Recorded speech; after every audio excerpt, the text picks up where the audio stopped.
Betsy? Yes.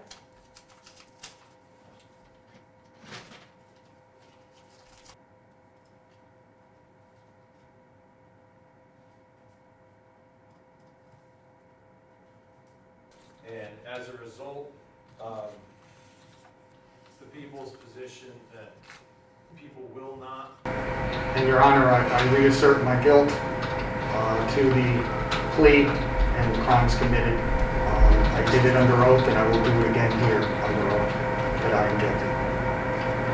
And with respect to the part of the probation report that refers to Mr. Volkmann's attitude, I'll ask Mr. Volkmann to briefly address the issue related to that statement.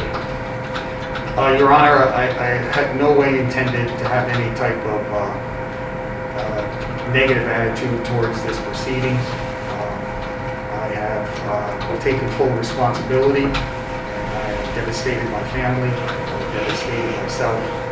I've lost my house, I've lost my business, I've lost my standing in the community. I was trying to assert to her that, and once this has been completed, I'm looking to find footing and move forward with my life as a convicted felon.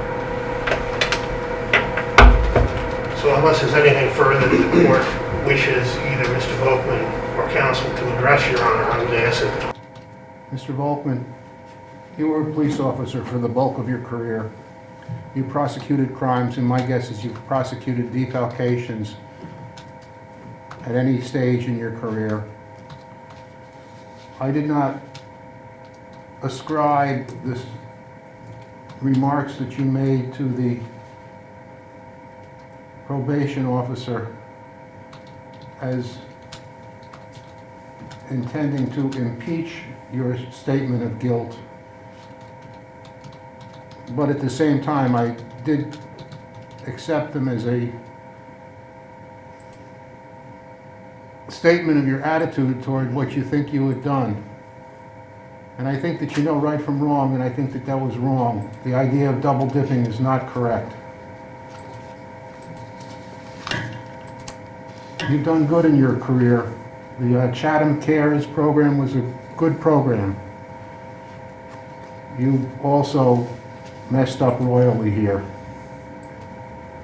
It is the judgment in the sentence of this court that with respect to the charge of grand larceny in the 4th degree and any felony that you be sentenced to a conditional discharge for a period of 2 years. As a special condition of the conditional discharge, I am requiring you to complete 200 hours of community service, with 100 of those hours to be completed by July 1, 2022. And the balance can be completed thereafter. I acknowledge your restitution in the approximate amount of $92,000, and therefore restitution is not a part of this conditional discharge, and the surcharge which normally would be imposed can be waived. I'm advising you also of your right of appeal, and we'll have a form for you to complete before you leave today. With respect to the official misconduct charge, the A misdemeanor, I'm sentencing you to a 1-year conditional discharge to run concurrently with the felony level conditional discharge. The surcharge is waived, and I'm advising you of your right to appeal. I also ought to indicate to you that I take community service very seriously. I expect that you will do it. It is to be done for a not-for-profit corporation or other organization. And if you have any questions about whether or not it's an appropriate organization, you can contact the probation department, who will be monitoring the community service.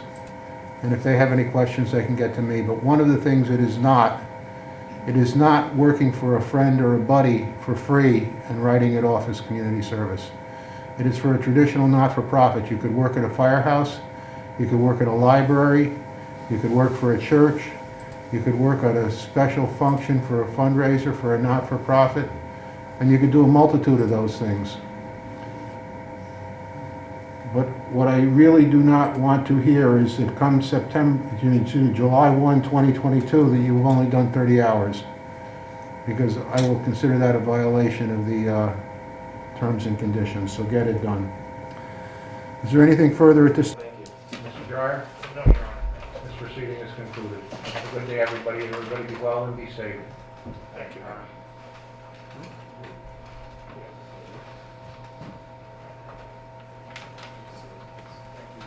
Good day, Mr. Volkmann. Good day, Mr. Dryer. We'll see you.